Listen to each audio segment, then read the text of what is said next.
Desde garoto ouvi várias vezes da boca de muitas pessoas a frase danada não. O dito popular que parece ser a justificativa, eu posso aprontar sem ter consequências. E vimos que esse padrão de comportamento no natural se reflete também no espiritual. E temos apresentado um entendimento bíblico, fatiado em 3 mensagens de uma série, que tem nos ajudado a compreender o que é que a palavra de Deus diz a respeito disso. Fique comigo e nós vamos para o nosso capítulo final dessa série.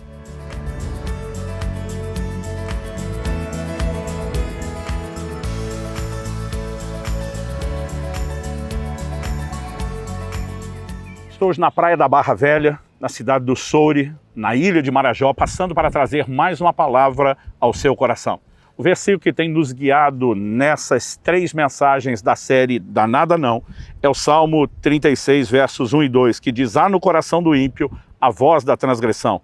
Não há temor de Deus diante dos seus olhos, porque a transgressão o lisonjeia aos seus olhos. Ele diz que a sua iniquidade não há de ser descoberta nem detestada. Trabalhamos no primeiro episódio a voz da transgressão, mostrando que se há uma voz, há por trás dessa voz uma pessoa falando. E apresentamos que por trás dessa voz está nada mais, nada menos do que Satanás, o diabo, o grande adversário não apenas nosso, mas de Deus e dos propósitos de Deus na nossa vida. Na segunda parte da mensagem, trabalhamos a advertência, o perigo da inconsequência, porque essa voz simplesmente lisonjeia, trabalha com engano, tentando, de uma forma ou outra, de maneira consciente ou inconsciente, explorar a premissa. Sua iniquidade não vai ser descoberta. Se for, não será detestada. Traduzindo, no final, não vai ter problemas. E apresentamos uma mensagem bíblica completamente oposta a isso. Mas agora, em terceiro e último lugar, eu quero te ajudar a entender de forma prática como silenciar essa voz da transgressão, como permitir que ela não tenha acesso ao nosso coração. E o texto que nós lemos diz que se há no ímpio a voz da transgressão é porque não há temor de Deus diante dos seus olhos. Nós precisamos entender a importância do temor de Deus. E eu quero explorar justamente isso nessa terceira e última parte da mensagem. Caso você tenha chegado aqui por essa mensagem, vale a pena ouvir as demais. Elas vão estar à sua disposição no link aí na descrição e vale a pena para que você tenha um entendimento completo do que estamos explorando da mensagem. Mas quando falamos a respeito do temor de Deus, e eu acredito que isso é uma verdade que precisa ser melhor ensinada e explorada, porque ela já esteve muito presente ao longo de toda a história do cristianismo, nos ensinos, nas pregações, mas de alguma forma, talvez com mais intensidade do que antes, nós vemos muitos cristãos sendo desprogramados do entendimento bíblico do temor de Deus por uma consciência de uma voz que está dizendo, não, no final das contas não é bem assim, você pode se arrepender, você vai ser perdoado, Deus é amor, Ele não vai julgar, não haverá problema. Existem muitas distorções no tempo moderno de uma aplicação prática da graça, como se a graça, em vez de uma força capacitadora para evitar que pecamos, seja quase que uma desculpa para pode pecar, que no final está tudo bem. E nós percebemos que quem está por trás desse tipo de voz nunca é Deus. Ela é sempre uma manobra maligna, é uma voz de engano. E qualquer voz que diga para você que está tudo bem pecar, ela não procede de Deus, ela não está alinhada com o plano e o propósito de Deus. Pelo contrário, ela está alinhada com o reino das trevas. E é importante entender o temor de Deus. Então, percebemos que o temor de Deus ajuda a evitar o pecado. Em Êxodo, no capítulo 20, no verso 20, a Bíblia diz, Moisés respondeu ao povo, não tenham medo, Deus veio para provar vocês e para que o seu temor esteja diante de vocês, a fim de que não pequem. Ele faz uma distinção de medo, quando diz não tenham medo, mas diz o temor de Deus veio. O que é o temor? Embora ele seja muito parecido com o medo, ele não provoca um pavor no sentido de desespero ou algo negativo, mas é uma santa e profunda reverência diante de alguém que deve ser respeitado. Em Provérbios capítulo 8, verso 13, a Bíblia diz, o temor do Senhor consiste em odiar o mal.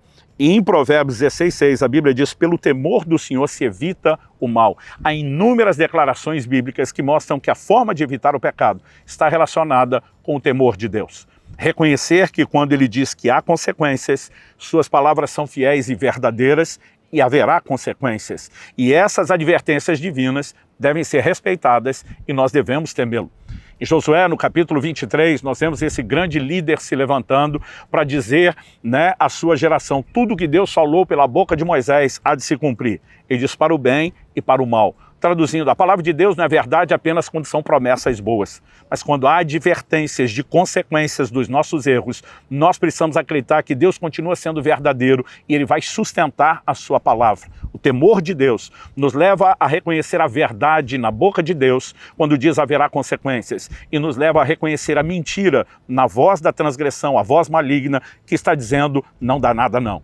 O temor de Deus precisa ser cultivado no nosso coração. O juízo sobre o pecado, mesmo quando é aplicado sobre aqueles que não se arrependeram, ele tem um efeito didático e conduz outros ao temor de Deus. E nós precisamos entender, quando falamos do temor, precisamos reconhecer que Deus é justo.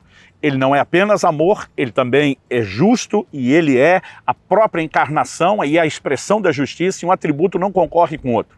Ou seja, quando falamos de Deus, não há como ignorar suas declarações de que tudo que o homem semear, isso também ceifará, de que haverá consequência e retribuição de todos os nossos atos. E temor a Deus diz respeito a reconhecer isso.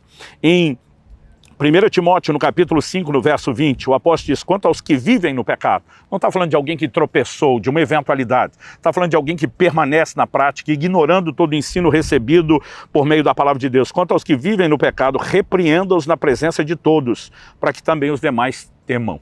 Muitas vezes você terá dificuldade de resgatar alguém que não quer se arrepender, mas o juízo ou a admoestação aplicada a essa pessoa pode produzir um efeito didático nos demais.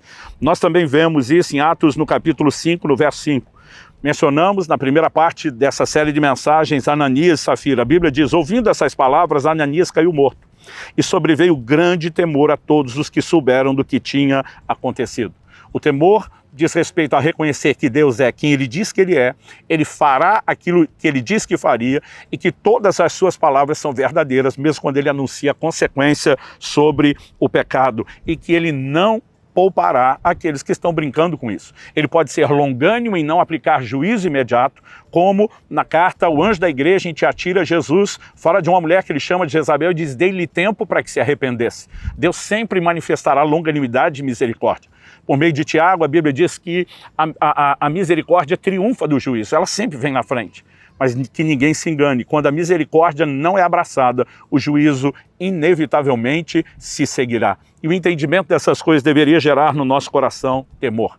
Tenho visto muita gente alegar em seus ensinos e pregações que o temor é coisa do Antigo Testamento, não é do Novo.